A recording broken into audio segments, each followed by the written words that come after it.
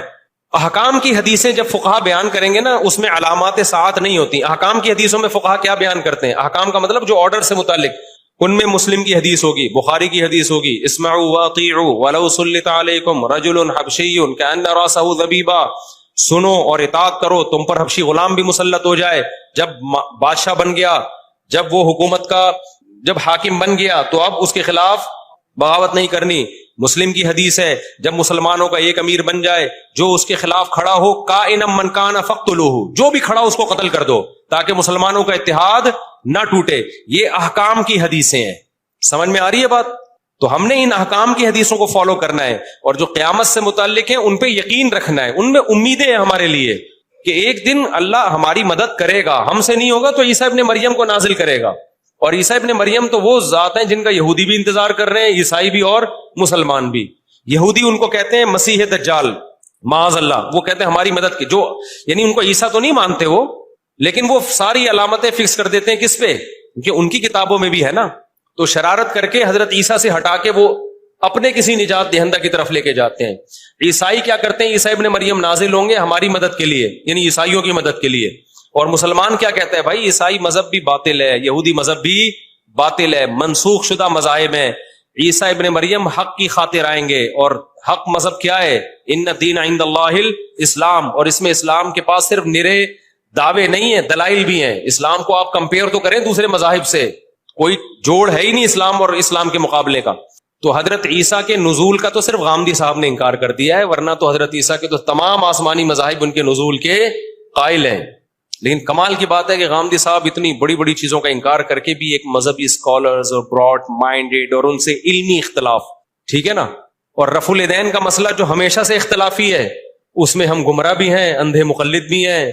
تو یہ آج کل کے اسکالرز میں اعتدال نام کی کوئی چیز نہیں ہے. یہ علمی دلائل نہیں ہوتے, ان کی اپنی ایک خاص قوموں سے نفرتیں ہوتی ہیں ان کو, جس کو وہ مختلف طریقوں سے اجاگر کرتے ہیں. سمجھتا ہے کہ نہیں سمجھتا؟ اچھا میرے بھائی, جو جس مذہب میں پیدا ہوتا ہے اسی کو صحیح سمجھتا ہے. مسلمان بھی کبھی خود سے تحقیق نہیں کرتے. مسلمان گھرانے, یہ میں جواب دے چکا ہوں. دیکھو, اگر آپ کسی اچھے گھر میں پیدا ہو گئے تو یہ سوچ کے اچھائی کو چھوڑ دینا کہ میں تو چونکہ ایسے گھر میں پیدا ہوا کہ ابا بھی ایماندار, اماں بھی ایماندار, ماموں بھی نیک, خالہ بھی نیک, تو یہ تو میں اس لیے نیک ہوں لہذا میں چور بنوں گا. یہ کوئی دلیل ہوگی؟ اب آپ مسلمان گھرانے میں پیدا ہو گئے, یہ سوچ کے ٹینشن کی چونکہ میں تو پیدا ہی مسلمان, اگر میں ہندو میں پیدا ہوتا تو میں تو ہندو ہوتا, لہذا میں مسلمان ہوں, تو میں اس لیے مسلمان ہوں لہذا میں مسلمان نہیں ہوں. تو پاگلوں والی بات ہے. تو شکر ادا اگر صحیح مذہب میں پیدا ہو گیا. اور اگر کوئی ہندو یہ کہتا ہے میں تو چونکہ ہندو گھر میں پیدا ہو گیا اس لیے میں ہندو ہوں, تو میں ان سے کہتا ہوں ٹھیک ہے, اگر کسی چور کے یہاں پیدا ہو جاتے تو آپ کو چور رہنے کی اجازت تھی؟ آپ چرسیوں کے پیدا ہو جاتے تو آپ کو اجازت تھی؟ میں خدا نخواستہ ہندوؤں کو چوروں اور چرسیوں سے نہیں ملا رہا, میں ایک مثال دے رہا ہوں کہ اگر دلائل کی دنیا میں اس کا غلط ہونا ثابت ہو گیا ہے ہندو مذہب, اگر ثابت نہیں ہوا تو آپ ہندو رہ کے زندگی گزارو. اگر آپ یہ کہتے ہو بھائی دلائل یہ کہتے ہیں کہ ان پتھروں کو ہم بناتے ہیں اپنے ہاتھوں سے تو اللہ نے ان کو طاقت دی ہے, یہ ہماری بگڑی بنا سکتے ہیں, کرو بھائی آپ عبادت. لیکن اگر دلائل سے ثابت ہوتا ہے کہ یہ غلط ہے تو پھر آپ اس بیس پہ اس کو فالو نہیں کر سکتے کہ میرے ابا ہندو تھے, میری اماں ہندو تھی. اس طرح تو پھر جو چرسی ہے وہ کہے گا میرے ابا بھی چرس پیتے تھے, میری اماں بھی چرس پیتی تھی. جو چور ہے وہ کہے گا میرے ابا, ہمارا تو خاندانی پیشہ چور ہوگا ہے. تو یہ کوئی دلیل نہیں ہے کہ میں جس گھر میں پیدا ہوا اسی کو فالو کرنا ہے. ہاں, آپ جس خاندان میں پیدا ہوئے وہ اچھا تھا, اور جب آپ نے ہوش سنبھالا آپ کو پتا چل گیا بھائی اچھا ہے, تو پھر اس کو آپ نے پکڑ کے رکھنا ہے اور اللہ کا شکر ادا کرنا ہے کہ اللہ تو نے مجھے بڑی آزمائش سے بچا لیا, مجھے ایمان دے کے دنیا میں بھیجا ہے تو نے. بلکہ ہر بچہ ایمان لے کے ہی آتا ہے, بعد میں بگڑتا ہے. محدث, مفسر اور مفتی میں کس کا درجہ بڑا ہے؟ دیکھو, جو مفتی ہوتا ہے نا کسی نہ کسی درجے میں محدث اور مفسر تو ہوتا ہے. جو بھی مفتی ہوگا نا صحیح سچی مچی کا, اس کو قرآن کا بھی علم بھرپور ہوگا, اس کو حدیث پہ بھی بھرپور عبور ہوگا, اس کو قرآن و حدیث سے جو فقہاء نے مسائل نکالے ہیں ان کا جو طرز استدلال ہے اس بحث میں بھی وہ مہارت رکھتا ہوگا. اس کو پتا ہوگا اجماع کیا ہوتا ہے, اجماع سے ہٹنا کیا ہوتا ہے, کون سے دلائل ہیں جس سے مسئلہ ثابت ہوتا ہے اور کون سے دلائل ہیں جس سے مسئلہ ثابت نہیں ہوتا, اور پھر اس کی پریکٹس بھی ہوگی.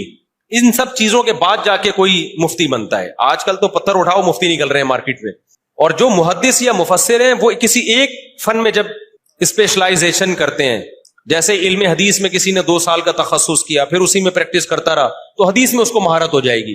اسی طرح جو لوگ تفسیر پڑھتے رہے، درس دیتے رہے اور تفسیروں کا مطالعہ کرتے کرتے ان بہت مہارت حاصل کر لی تو اس کو ہم کہتے ہیں بھئی یہ تفسیر میں کیا ہو گیا ہے، اسپیشلسٹ بن گیا ہے. تو لیکن ان تمام باتوں میں مہارت کی بنیاد یہ کہ آپ کو عربی آتی ہو. جس کو عربی نہیں آتی وہ ان میں کسی بھی فن میں مہارت حاصل کر ہی نہیں سکتا ہے. یہ ایسے ہی ہے جیسے ڈاکٹر کو انگلش نہیں آتی لیکن میڈیکل کالج میں اچھے نمبر سے پاس ہو گیا تو سارا سلیبس آپ کا انگلش میں ہے بھائی. تو اگر اردو میں ہوتا پھر تو ٹھیک ہے، جاپانیوں کا جاپنیز میں ہے، رشین کا رشین میں ہے، ترکیوں کا ترکی میں، ٹھیک ہے. پاکستان میں ایسا نہیں ہے. تو اسی طرح ہمارے جو مدارس کا جو پورا سلیبس ہے نا وہ اردو میں یا فارسی میں یا انگلش میں نہیں ہے، وہ A to Z کس میں ہے؟ وہ عربی میں ہے. تو جن لوگوں کو عربی نہیں آتی ہے وہ نہ قرآن سمجھ سکتے ہیں قرآن کی زبان میں، نہ حدیث پہ عبور حاصل ہو سکتا ہے، کیونکہ جو فن حدیث کی جو اسماء الرجال کی کتابیں وہ بھی ساری عربی میں، اس کو تو یہی نہیں پتا چلے گا یہ حدیث کا ترجمہ بھی ٹھیک ہے یا نہیں ہے. تو آج کل کے جتنے اسکالرز آ رہے ہیں نا جو بڑے ریسرچر بنے ہوئے ہیں، ریسرچر تو ایک عالم سے بھی اوپر کا درجہ ہے نا، محقق بنے ہوئے ہیں، ان کو تحقیق کی زبان جو عربی ہے وہ بھی نہیں آتی ہے، تبھی بڑی بڑی غلطیاں کر رہے ہوتے ہیں وہ. تو یہ پاکستان ہے جہاں میرے بھائی منجن بکتا ہے، باقی دنیا کے کسی ملک میں ایسا منجن نہیں بکتا. اچھا میرے بھائی، فرقوں میں سے ایک فرقہ جنتی ہوگا تو 4 مجتہدین میں بھی تو اختلافات ہیں، ان اختلافات کے باوجود بھی سب ایک ہی فرقے میں آتے ہیں. چاروں مجتہدین میں جو اختلافات ہیں یہ فروعی اختلافات ہیں، یہ صحابہ میں بھی موجود تھے تو اس کو فرقہ واریت نہیں کہا جاتا، یہ تو صحابہ کے درمیان موجود تھے. تو اس کا مطلب صحابہ نے کیا فرقے بنا لیے تھے؟ تو فروعی مسائل کی بیس پہ جو اختلاف ہوتا ہے وہ فرقہ واریت نہیں کہلاتا. جو بیسک چیزوں میں اختلاف ہوتا ہے نا وہ فرقہ واریت کہلاتا ہے. چلو مجھے ایک وضاحت کا موقع مل گیا. میرے خلاف ابھی ایک کلپ آیا ہوا ہے، کوئی خاتون نقاب میں بیٹھی ہوئی ہیں، ان سے کوئی انٹرویو لے رہا ہے، شاید آپ نے بھی دیکھا ہو. خاتون نے کہا کہ مفتی طارق مسعود صاحب کا میں نے ایک کلپ سنا، بہت افسوس ہوا کہ اتنا مشہور آدمی اور مذہبی اسکالر جب اس طرح کی بات کرے گا تو عوام بیچاری کہاں جائے گی. یہ پورے الفاظ تو مجھے اس خاتون کے یاد نہیں، مطلب اس کا یہی. انٹرویو لینے والے نے، پوڈ کاسٹ والے نے پوچھا جی کیا کلپ ہے، انہوں نے کہا کہ جی ان کا میں نے بیان سنا، یہ کہہ رہے ہیں کہ 73 فرقوں میں ایک جنتی ہے، تو وہ جنتی بھی تو فرقہ ہی ہوگا نا، 73 میں سے ایک ہوگا نا وہ، تو اس کو فالو کرو، اور ان 73 کو ہم ختم نہیں کر سکتے جو 72 ہوں گے اس کے علاوہ. تو افسوس کی بات ہے، ان کو تو کہنا چاہیے تھا ان فرقوں کو ختم کرو، لیکن یہ کہہ رہے نہیں ان میں سے ایک فرقے کو فالو کرو. تو یہ تو فرقہ واریت پھیلا رہے ہیں. ہونا تو یہ چاہیے ان فرقوں کو ختم کر کے کس پہ آ جاؤ، ان قرآن و سنت پہ آ جاؤ. تو دیکھو نبی نے جو فرمایا نا کہ 73 فرقے ہوں گے ایک جنتی، تو مطلب کیا ہے؟ وہ ایک فرقہ جو جنتی ہوگا وہ قرآن و سنت کو فالو کرتا ہوگا، تو وہ بھی تو فرقہ ہی ہوگا نا. کیا خیال ہے؟ حدیث اس کو فرقہ کہہ رہی ہے بھائی. تو یہ تو حدیث سے پتہ چل رہا ہے فرقے ختم نہیں ہو سکتے، فرقے ایک ہی طرح سے ختم ہو سکتے ہیں. 73 فرقوں کو لا کے 72 کو بم سے اڑا دو، جو ایک بچے وہ جنت میں. یہ کر سکتے ہو آپ؟ جب یہ نہیں کر سکتے ہیں تو آپ، کیونکہ نظریہ تھوپا تھوڑی جا سکتا ہے، فرقوں سے زیادہ مسئلہ تو مذہبوں کا ہے نا. 73 اگر فرقے ہیں تو مذہب دنیا میں کتنے ہیں؟ عیسائی، یہودی اور ہندو، سکھ، بدھسٹ، پتہ نہیں اور جاؤ گے تو چھوٹے موٹے کتنے نکلیں گے. تو دنیا میں امن پھیلانے کا یہ طریقہ نہیں ہے کہ سارے مذہبوں کو بم سے اڑا کے ختم کر دو اور صرف مسلمان باقی رہ جائیں. اس سے مذہبی نفرت ختم ہوگی کہ سارے انسان ایک مذہب پہ آ جائیں گے؟ ایسا نہیں ہوتا. ہوگا یہ لا اکراہ فی الدین، اللہ نے کہا دین میں کوئی زبردستی نہیں ہے بھائی، یہ اسلام ہے یہ کفر ہے، جس نے ادھر آنا ادھر آ جائے، ادھر جانا ہے اتھے چلا جائے، لیکن لڑو نہیں آپس میں، نفرتیں نہیں پھیلاؤ. یہی اسی سے ختم ہوگی نا مذہبی نفرت. کیا خیال ہے؟ تبھی مسلمانوں نے جہاں بھی دنیا میں حکومت کی، ہندوؤں کے مندر بھی تھے، سکھوں کے بھی وہ دوبارہ کہتے سکھوں کے بھی تھے، عیسائیوں کے بھی چرچ تھے، سب جا رہے تھے. اسلام واضح تھا بھائی یہ اسلام ہے، جس نے ادھر جانا ہے ادھر جائے، ختم. تو اسی طرح فرقہ واریت جو ختم ہوگی نا وہ اس طرح نہیں ہوگی کہ یہ والا فرقہ جہنم میں جائے گا، یہ والا جہنم میں جائے گا، اس کی نماز غلط، اس کی نماز غلط، اس کی نماز غلط، اس کی نماز غلط. یہ طریقوں سے جیسے میں کہنا شروع کر دوں ہندو غلط، عیسائی غلط، سکھ غلط، اور ہر بیان میں یہ کرتا رہوں، ہو سکتا ہے کوئی ہندو یہاں آ کے بم رکھ کے چلا جائے. ٹھیک ہے، ایک دن ہوگا، 2-4 دفعہ تو چلتا ہے، 6-8 دفعہ ہوگا، بولے گا بھائی تو کیا کر رہا ہے بھائی، تو اسلام کو ایکسپوز کر، بتا توحید کیا ہے، ہمیں نام لے کے کیوں کر رہا ہے ایسے.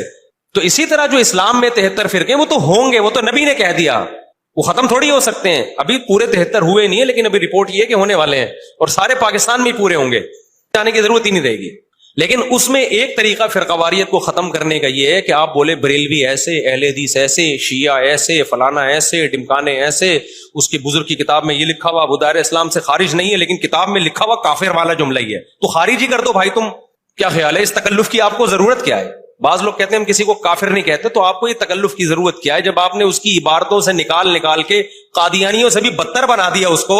تو اب یہ تکلف کہ وہ کافر نہیں ہے، تو اس کی یہ ایسی میٹھی چھری ہے نا، یہ ایسے جیسے میں بولوں کہ یہ آپ کو مثال دے رہا ہوں، آپ ہو نہیں ایسے، یہ میرے پاس آئے، میں کہوں یہ ویڈیو کیمرے میں دیکھو یہ چوری کر رہا ہے، اب یہ کیا یار، یہ تو کسی کو نہیں پتا تھا بھائی، یہ تو مجھے پتا تھا مفتی صاحب آپ نے کیا کیا، یہ دیکھو یہ چوری، یہ دیکھو یہ دیکھو یہ لیکن بھائی ہے میرا، میں نماز سب کے پیچھے پڑھتا ہوں، اور مسلح میں اس کو لے آیا تو یہاں نماز پڑھا، میں تیرے پیچھے نماز پڑھوں گا۔